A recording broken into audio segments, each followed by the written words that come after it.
What I adore is not horses with their modern domestic lifespan of 25 years. What I adore is a bug that lives only one day, especially if it's a terrible day. A day of train derailment or chemical lake or cop admits to cover up. A day when no one thinks of anything else, least of all that bug. I know how it feels, born as I've been into these rotting times, as into sin. Everybody's busy, so distraught they forget to kill me, and even that won't keep me alive. I share my home not with horses, but with a little dog who sees poorly at dusk and menaces stumps, makes her muscle known to every statue. I wish she could have a single day of language so that I might reassure her. Don't be afraid. Our whole world is dead, and so can do you no harm. It hangs on its stem like a plum at the edge of a darkening thicket. It's swelling and blushing and ripe, and I reach out a hand to pick it. But flesh moves slow through time, and evening comes on fast. And just when I think my fingers might seize that sweetness at last, the gentlest of breezes rises, and the plum lets go of the stem. And now it's my fingers ripening, and evening that's reaching for them. Two shall be born the whole world wide apart, and speak in different tongues, and pay their debts in different kinds of coin, and give no heed each to the other's being, and know not that each might suit the other to a T if they were but correctly introduced. And these unconsciously shall bend their steps, escaping Spaniards and defying war, unerringly toward the same trysting place, albeit they know it not, until at last they enter the same door, and suddenly they meet. And ere they've seen each other's face, they fall into each other's arms upon the Broadway cable car. And this is fate.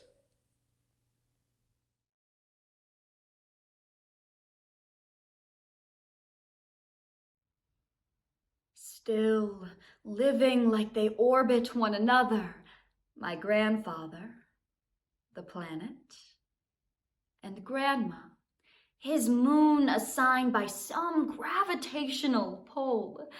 They have loved long enough for a working man to retire. Grandma says she's not tired. She wears her husband like a coat that survives every season. Talks about him the way my parents talk about vinyl. The subject salvaged by the tent of their tongues, Grandma returns to her love like a hymn, marks it with a color.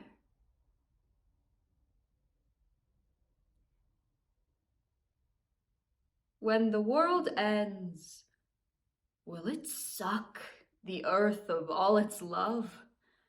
Will I go taking somebody's hand, my skin becoming their skin? The digital age is taking away our winters, and I'm afraid the sun is my soulmate, that waste waits for a wet kiss. Carbon calls me pretty, and I think death is a good first date.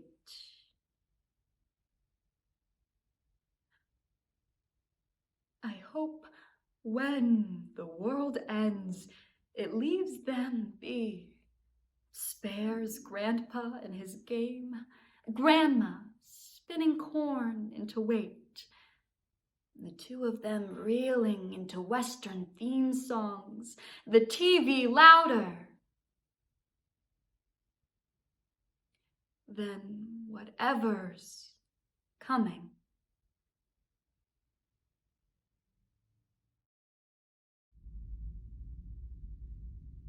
All things within this fading world hath end. Adversity doth still our joys attend. No tie so strong, no friend so dear and sweet, but with death's parting blow is sure to meet. The sentence passed is most irrevocable, a common thing, yet, oh, inevitable. How soon, my dear, death may my steps attend, how soon it be thy lot to lose thy friend. We are both ignorant, yet love bids me these farewell lines to recommend to thee, that when that knot's untied that made us one, I may seem thine, who in effect am none. And if I see not half my days that's due, what nature would, God grant to yours and you. The many faults that well you know I have, let be interred in my oblivious grave. If any worth or virtue were in me, let that live freshly in thy memory, and when thou feelest no grief, as I no harms, yet love thy dead who long lay in thine arms. And when thy loss shall be repaid with gains, look to my little babes, my dear remains. And if thou love thyself, or lovedest me, these, oh, protect from step-dame's injury. And if chance to thine eye shall bring this verse with some sad sighs, honor my absent hearse, and kiss this paper for thy love's dear sake, who with salt tears this last farewell did take.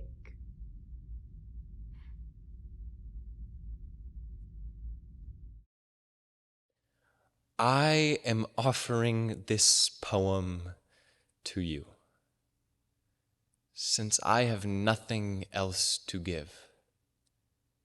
Keep it like a warm coat when winter comes to cover you, or like a pair of thick socks the cold cannot bite through. I love you. I have nothing else to give you, so it is a pot full of yellow corn to warm your belly in winter. It is a scarf for your head to wear over your hair, to tie up around your face. I love you.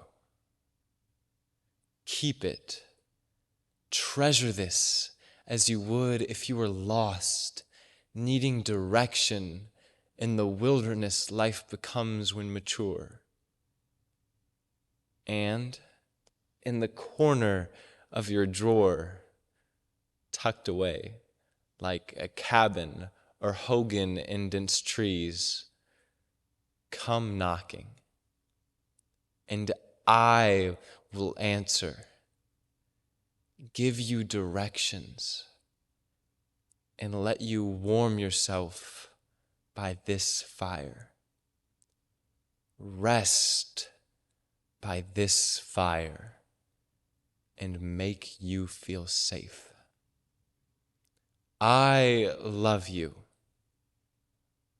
It's all I have to give, and all anyone needs to live, and to go on living inside when the world outside no longer cares if you live or die. Remember, I love you. Truth is, I would like to escape myself, detach my body from my skin, peel it layer by layer to uncover beneath the surface of petals and thorns piled up year after year who I am and who I want to be.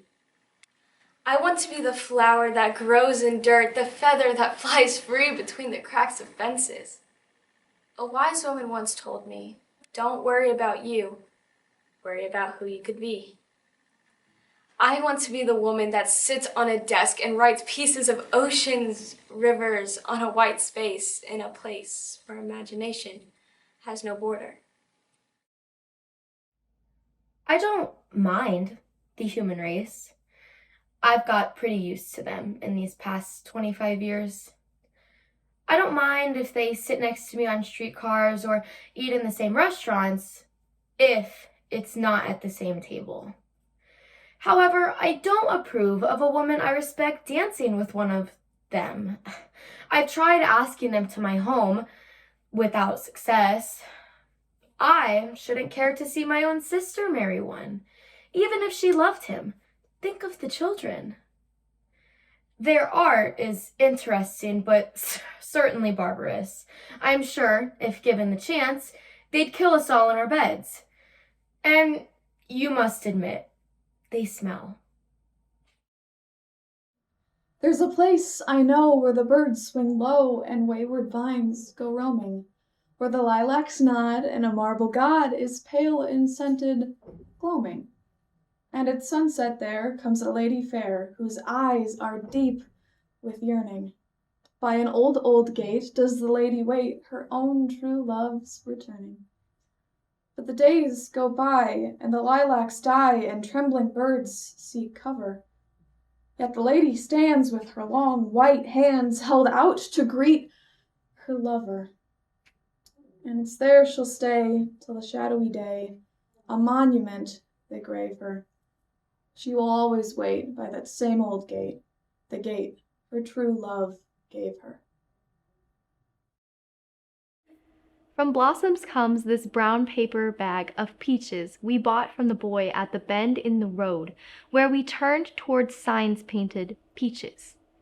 From laden boughs, from hands, from sweet fellowship in the bins, comes nectar at the roadside. Succulent peaches we devour, dusty skin and all. Comes the familiar dust of summer, dust we eat. Oh, to take what we love inside, to carry within us an orchard, to eat not only the skin, but the shade, not only the sugar, but the days, to hold the fruit in our hands, to adore it, then bite into the round jubilance of peach. There are days we live as if death were nowhere in the background, from joy to joy to joy, from wing to wing, from blossom to impossible blossom, to sweet impossible blossom. She walks in beauty, like the night of cloudless climes and starry skies, and all that's best of dark and bright meet in her aspect and her eyes, thus mellowed to that tender light which heaven to gaudy day denies. One shade the more, one ray the less, had half impaired that nameless grace which waves in every raven tress, or softly lightens o'er her face, where thoughts serenely sweet express how pure, how dear their dwelling place.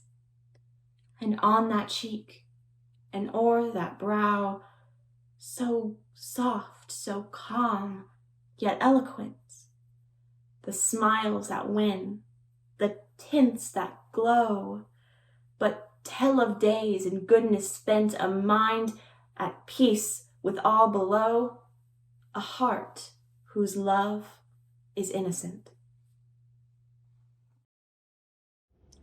A wishbone branch falls from my Grandma Thelma's oak for me. What do you know about magic? He asks. He bends the old body down, turns the wishbone branch into a cross, places it around my neck. I am strapped at the Black River's right shoulder, remembering my Grandpa Mose never wore anything but church. My purple head begins to feel cold as clergy parch. I ask for water. He gives me water and rice, says to repeat after him. I am fly from nature, nature fly. I am fly from nature, nature fly. I am fly from nature, nature fly.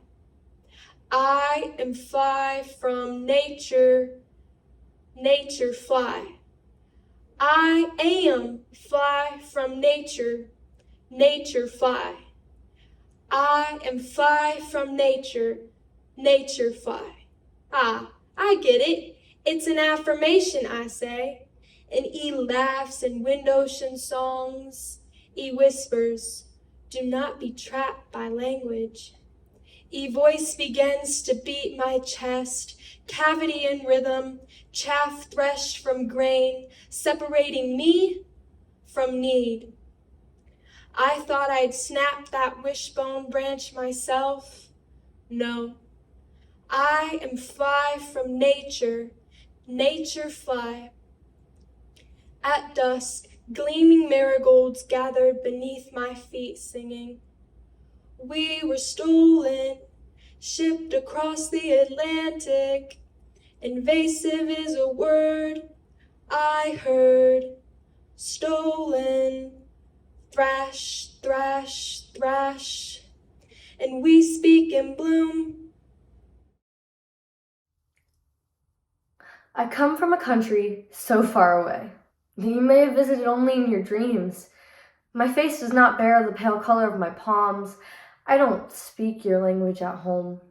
I don't even sound like you. If you come to my house, you'll see my family. My mother in a sari, my father wearing a sacred thread around his body, and me, eating a plate of spicy biryani instead of a burger or pizza at the dinner table. If you for a moment shed your filter, you will also see my pockets filled with Tootsie Rolls, waiting to be shared with you. The darkness crumbles away.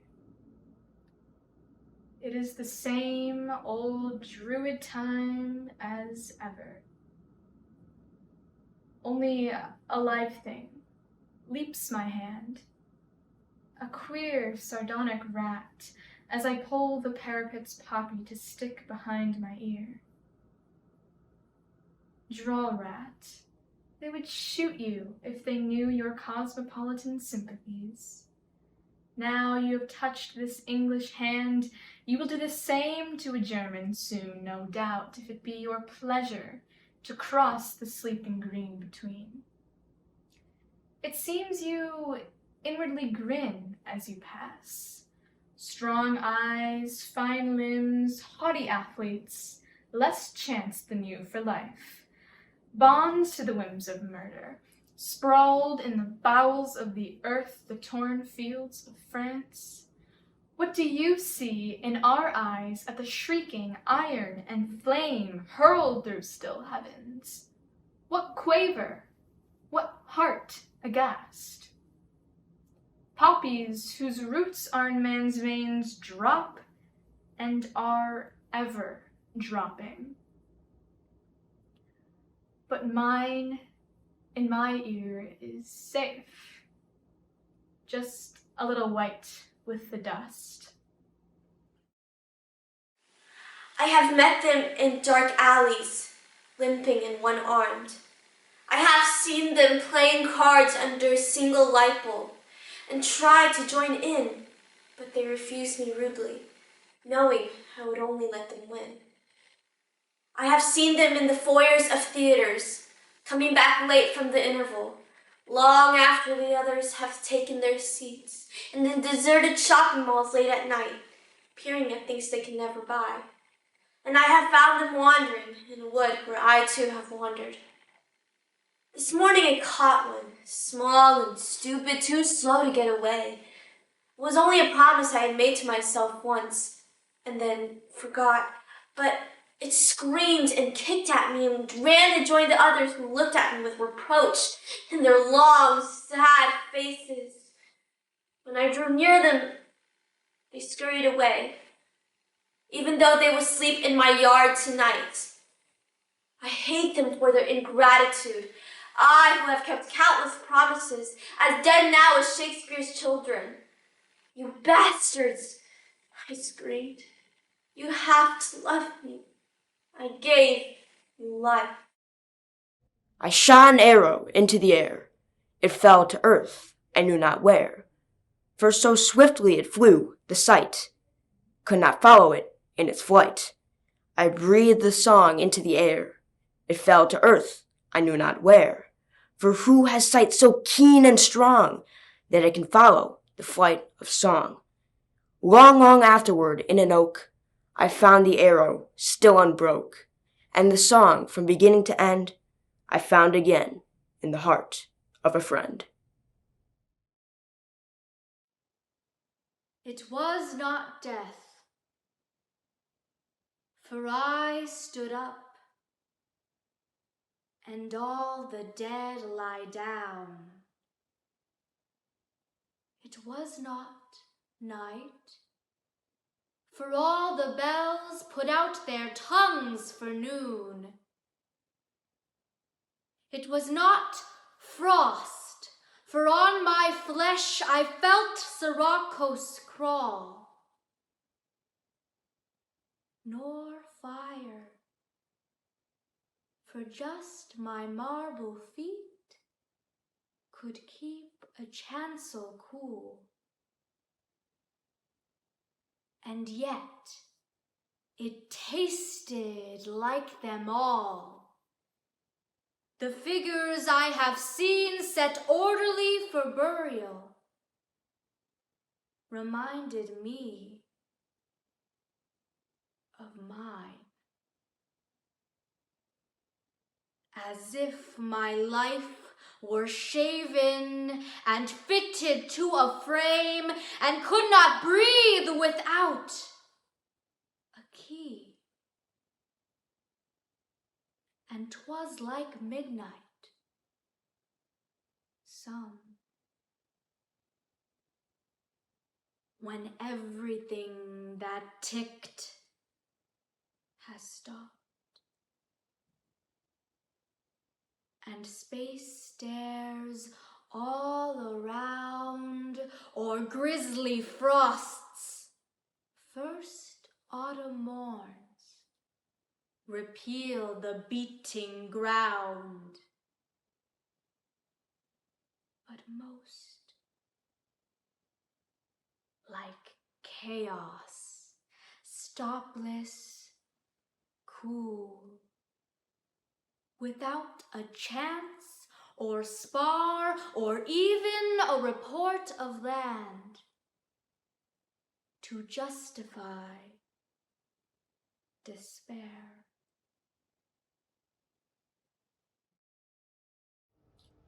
Out of me, unworthy and unknown, the vibrations of deathless music, with malice toward none, with charity for all. Out of me, the forgiveness of millions toward millions, and the beneficent face of the nation shining with justice and truth I am Anne Rutledge, who sleeps beneath these weeds, beloved in life of Abraham Lincoln, wedded to him, not through union, but through separation, bloomed forever, oh, Republic, from the dust of my bosom. I ne'er was struck before that hour with love so sudden, so sweet. Her face, it bloomed like a sweet flower, and stole my heart away complete. My face turned pale as deadly pale, my legs refused to walk away. And when she looked, what could I ail? My life and all seemed turned to clay. And then my blood rushed to my face and took my eyesight quite away. The trees and bushes round the place seemed midnight at noonday. I could not see a single thing. Words from my eyes did start. They spoke as chords do from the string, and blood burnt round my heart.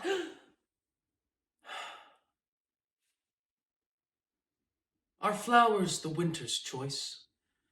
Is love's bed always snow?